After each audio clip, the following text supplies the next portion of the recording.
Assalamualaikum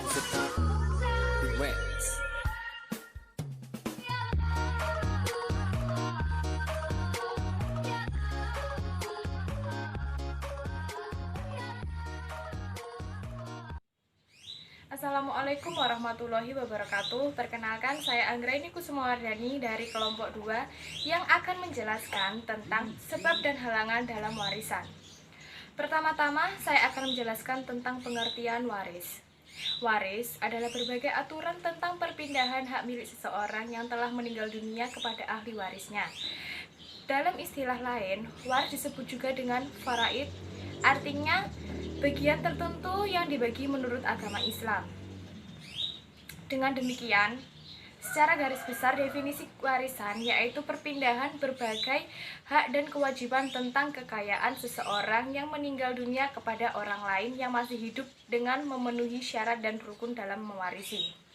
Adapun pengertian hukum warisan, menurut kompilasi hukum Islam HKI pasal 171 huruf A, peninggalan tirkah atau pewaris merupakan siapa-siapa yang berhak menjadi ahli waris dan beberapa bagiannya masing-masing. Selanjutnya akan dipresentasikan oleh teman saya. Assalamualaikum warahmatullahi wabarakatuh. Perkenalkan, nama saya Indiasin Arinzadinisa dari kelompok 2. Di sini saya akan menjelaskan tentang penyebab penerima hak waris. Sebab-sebab kewarisan yang menjadikan seseorang berhak mewarisi harta warisan si mayit ada 4, yaitu perkawinan, nasab, wala, dan hubungan sesama manusia. Penyebab yang pertama yaitu perkawinan. Ialah sebagai konsekuensi hukum karena adanya akad nikah seorang laki-laki dengan seorang perempuan. Ikatan ini berlangsung selama masa berlakunya. Dalam arti, ada saat mulai ketika akad tersebut dibangun dengan ijab kabul sampai dengan saat diputuskan, bila mana dilakukan pemutusan atau bahkan tidak pernah ada saat berlakunya sama sekali kalau tidak diikuti oleh peristiwa kematian salah seorang dari mereka berdua. Perkawinan yang menjadi sebab timbulnya hubungan kewarisan antara suami dengan istri didasarkan pada 2 syarat, yaitu yang pertama, perkawinan itu sah menurut syariat Islam. Yang kedua, perkawinan masih utuh. Penyebab yang kedua yaitu kekerabatan atau nasab. Ialah adanya hubungan silaturahmi antara keduanya yang disebabkan oleh kelahiran. Ditinjau dari garis yang menghubungkan nasab, antara yang mewarisi dapat digolongkan menjadi 3 golongan, yaitu furu, usul, dan hawashim.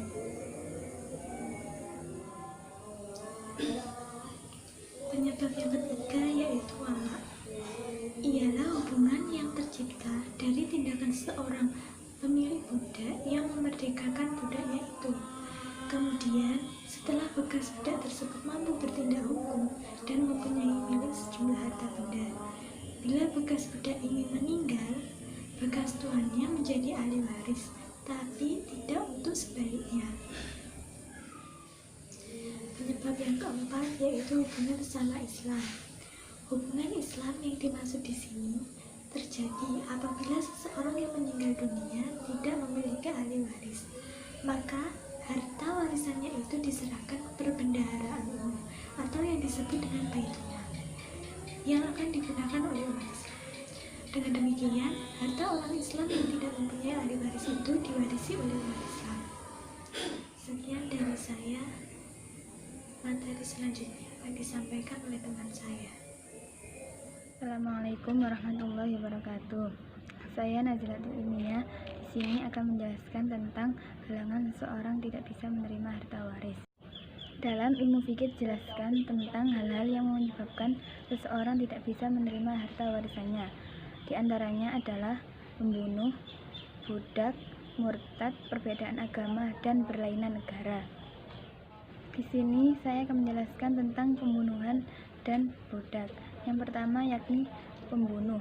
Orang yang membunuh salah satu keluarganya, maka ia tidak akan menerima harta warisan dari orang yang dibunuh tersebut. Rasulullah Shallallahu Alaihi Wasallam bersabda, bagi seorang pembunuh tidak berhak menerima harta warisan sedikitpun. Dalam hal ini, pembunuhan yang dimaksud adalah pembunuhan yang dilakukan secara sengaja. Jika pembunuhan tersebut dilakukan tidak sengaja, maka orang tersebut masih bisa mendapatkan harta warisannya. Yang kedua, budak. Seorang budak tidak berhak mendapatkan harta warisan dari majikannya.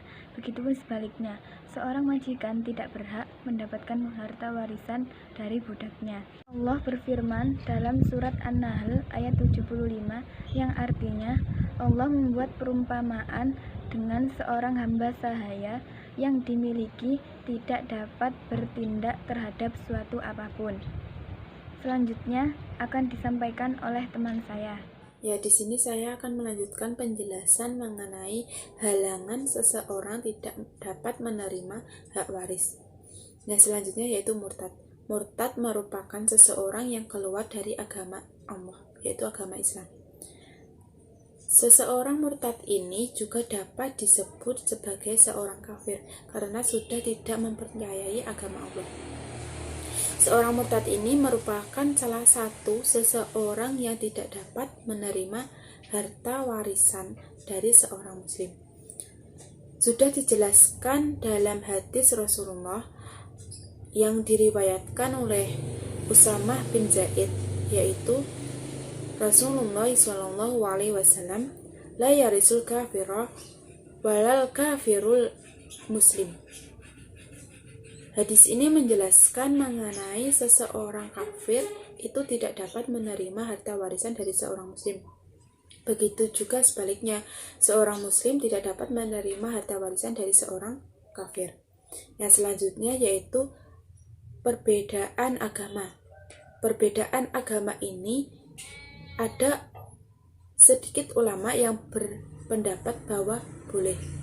Akan tetapi, semua ulama sudah bersepakat bahwa perbedaan agama ini merupakan salah satu halangan seseorang tidak dapat menerima harta warisan. Dikarenakan para ulama ini berpedoman pada hadis Nabi yang sudah saya jelaskan tadi, karena hadis tersebut sudah menjelaskan seorang kafir tidak dapat mewarisi seorang muslim, dan begitu juga seorang muslim tidak dapat mewarisi harta warisan kepada seorang kafir. Perbedaan agama ini juga dapat disebut sebagai murtad karena salah satu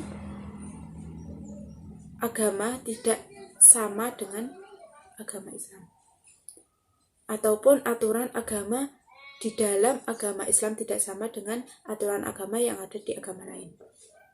Yang selanjutnya yaitu berlainan negara. Berlainan negara ini juga dapat disebut berlainan pemerintahan. Berlainan negara ini juga salah satu sebagai penghalang seseorang tidak dapat menerima hak waris. Berlainan negara ini banyak ulama yang berpendapat itu diperbolehkan asalkan dua negara yang ditempati itu sama-sama negara Islam. Akan tetapi dalam ilmu waris juga harus memenuhi kriteria. Yang pertama, kriteria dalam perbedaan negara yang pertama yaitu harus bersenjata yang berbeda. Maksudnya harus bersenjata yang berbeda itu bagaimana? Komando yang ada di negara itu, di dua negara itu harus berbeda. Dan selanjutnya kepala negara yang ada di dua negara itu harus juga berbeda. Itu yang dinamakan perbedaan negara. Tidak hanya itu, juga ada apabila dua negara itu tidak ada ikatannya, tidak ada hubungannya antara negara satu dengan negara lain dalam hal diplomatik. Yang selanjutnya, halangan seseorang tidak dapat menerima harta warisan, yaitu anak zina. Anak zina adalah anak yang dilahirkan dari hubungan sebelum menikah atau dari hubungan sebelum mereka melakukan nikah atau hubungan yang dilakukan di luar nikah. Itu namanya anak zina. Anak zina ini juga merupakan salah satu halangan seseorang tidak dapat mendapatkan harta warisan, dikarenakan dari seorang ayahnya itu tidak memiliki hubungan nasab, wali nikah, waris, dan nafkah. Akan tetapi dari ibunya itu memiliki hubungan, dan anak itu dapat menerima harta warisan itu dari ibunya.